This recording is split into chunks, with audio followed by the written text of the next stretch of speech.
Welcome to the Success Pic podcast with me, Nikki Raby. I began this podcast in 2018 and I've produced over 400 episodes with an emphasis on dreaming and doing. But I know there is so much more to building a business and life that you love. It's definitely a work in progress. For the last 25 years, I've built a portfolio career as an actor, personal branding coach, writer, speaker, and podcaster. I love my pick and mix and curating my personal brand. I want to support you to create success on your terms.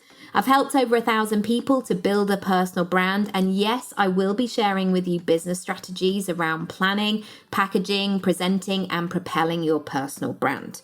But there is so much more to my work than that. I'm not interested in formulas, templates, or sleazy pants sales techniques. You know the ones. Instead, how would it feel to do things your way that align with your personality, circumstances, and goals? I'm going to be sharing conversations with some of my favorite people who are creating success on their terms to provide inspiration and encouragement. Also, there will be mini episodes where I take you behind the scenes, sharing how-tos, my coaching toolkit, chats about mindset, money, building momentum, and all through storytelling. After all, my clients have been known to call me the Queen of Analogies. So, thank you in advance for spending some time with me. Feel free to subscribe to be notified of the next episodes and follow across social media at Nikki Raby. You can catch up on previous episodes via my website, nikkiraby.com, and also pick and mix, if you like, from my freebie shop. Right, let's crack on and start today's episode. Hello, it's Nikki. Welcome to part 4 of this behind the scenes peek. I'm so pleased to have you here today.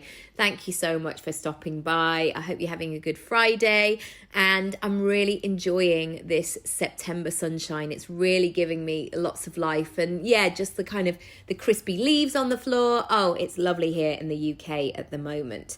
Okay, today I want to talk about this theme that has suddenly come into my life loudly and proudly of the pick and mix, even though it's been there throughout my life. Here's what I mean. For many years as a child, I was clever, smart, asked the right questions, asked some interesting questions, always in the top set at school, a pleaser, a good girl until I wasn't, until I was about 16 and went a bit wild and reinvented myself, but that's another story for another time.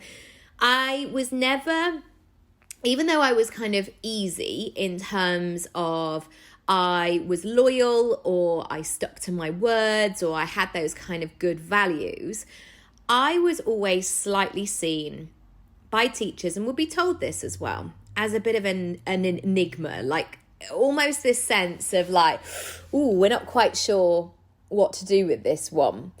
Not because I'm special or anything like that, but because I was slightly different to the norm. And there's actually a video, and I guess I was maybe, I don't even know, not the end of primary school, maybe 8 or 9. And in my primary school, it's the end of a school show. And do you remember those videos that you used to get and somebody's like filmed it standing on a chair? Oh, those were the days. And just one camera, like see the whole thing. And then it's like rewind, press freeze, and then somebody can see if they can see you. And I'm sure our parents would just go, oh yeah, I think, oh yeah, I've got you. Yeah. I could definitely see you there. But there's a clip where my head teacher of primary school says something like, and I'll have to ask my mum because she knows much better, something like, this child's going to go on the stage and she's going to do some great things, but I don't think her parents fully know it yet. And not because my parents were like, oh, she'll never amount to anything, that one. But maybe he had seen something in my schooling that I was not just going to tick boxes. And this sense of pick and mix has really been one to explore throughout my life. That I want to be a good mum, but I also want to continue my ambition and I want to be creative. I want to be a great friend and have great loyalty there, but I also want to have a really excellent relationship with my partner.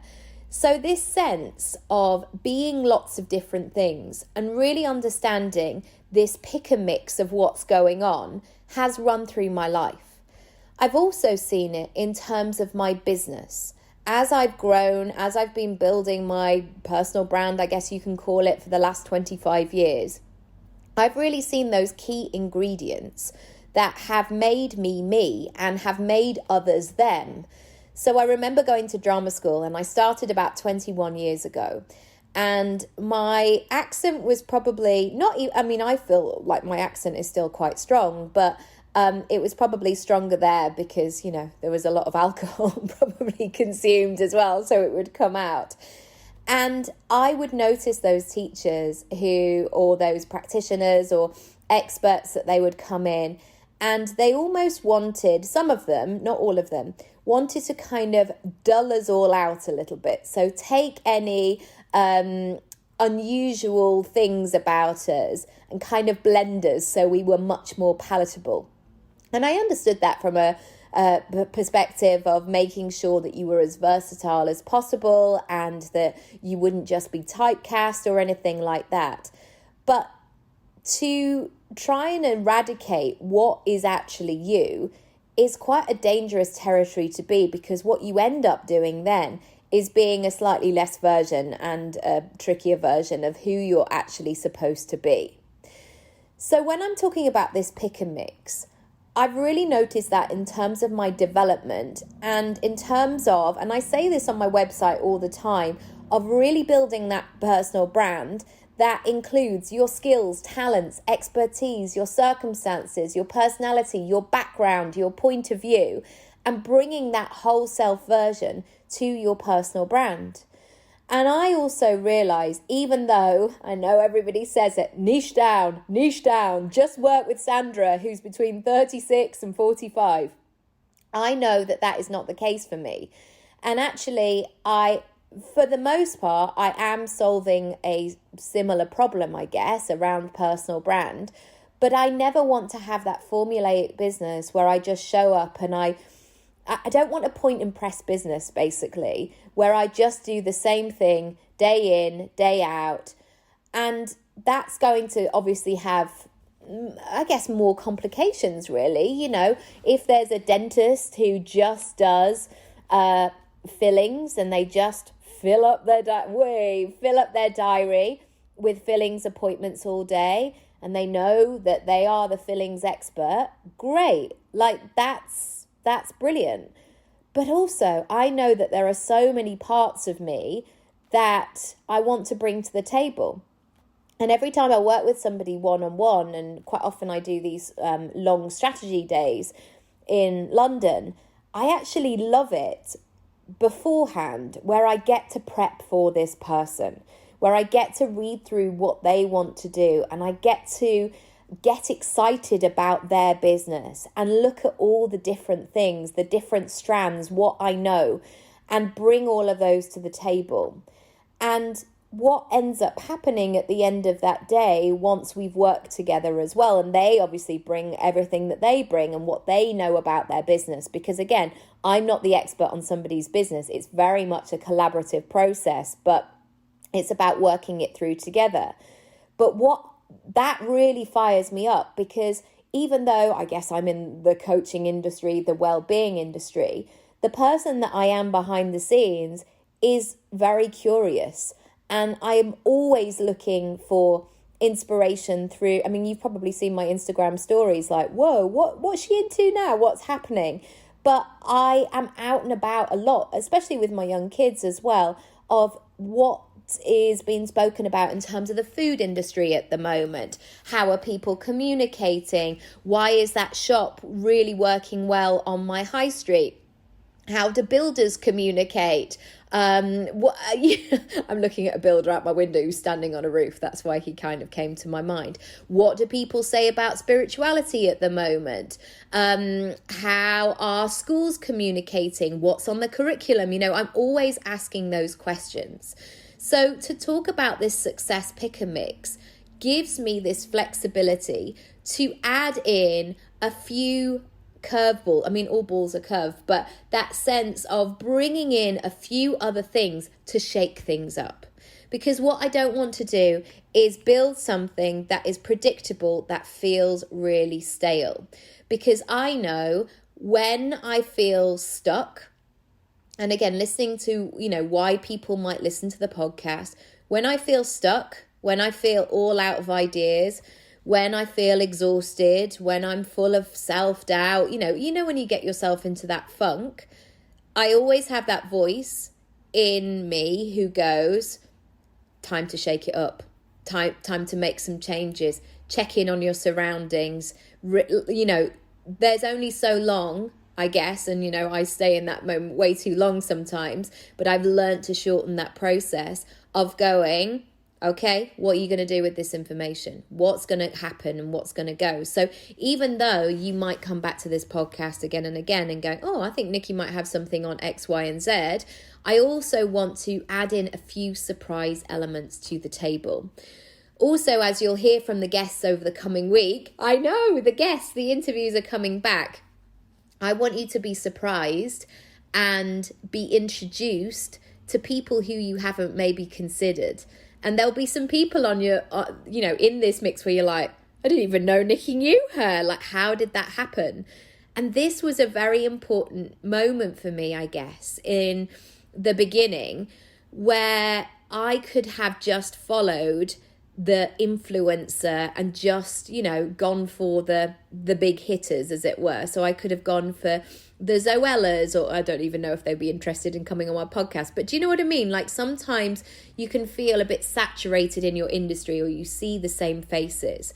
And I always knew I wanted to mix it up and bring something new to the table in that way. So that's where the pick and mix has come from. I want to keep mixing it up. I want to keep adding new elements, even though they're all going to be consumed and they're all going to be lovely and all the rest of it.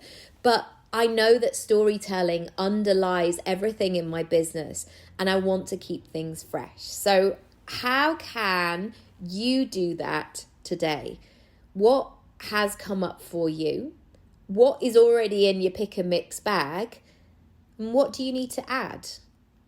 And then on the flip side, what do you need to take away? And is there anything in there that is in your business because you feel like you should, or somebody told you?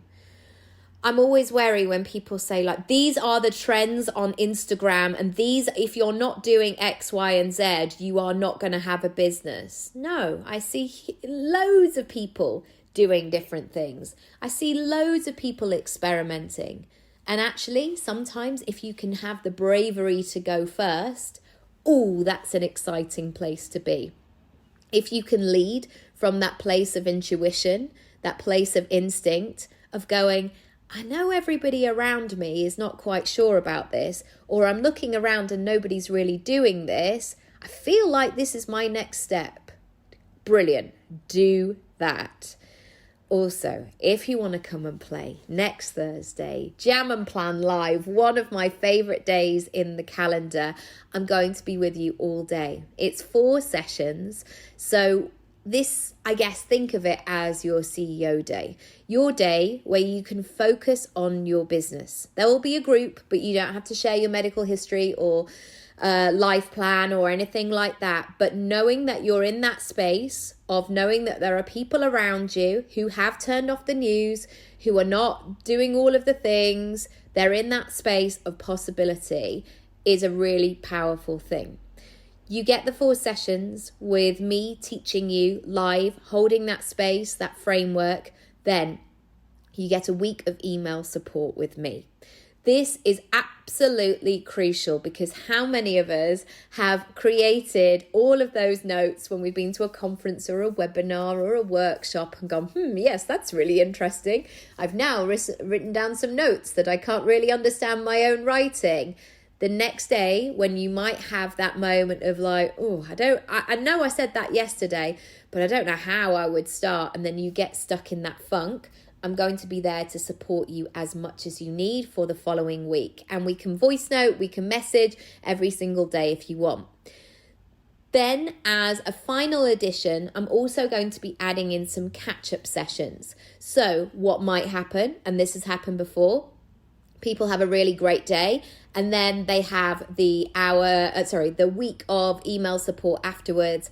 And then a week later, people go, I've got stuck, Nikki. I don't know where to go next. This is why I want to trial out this process, because I feel like I want to bring these in for 2022, where you catch up and you almost put your hand up and go, I need help. Or can we just flesh this out? Can we mind map this together? Can I have some live coaching? So there will be some live sessions as well, where you can bring your questions.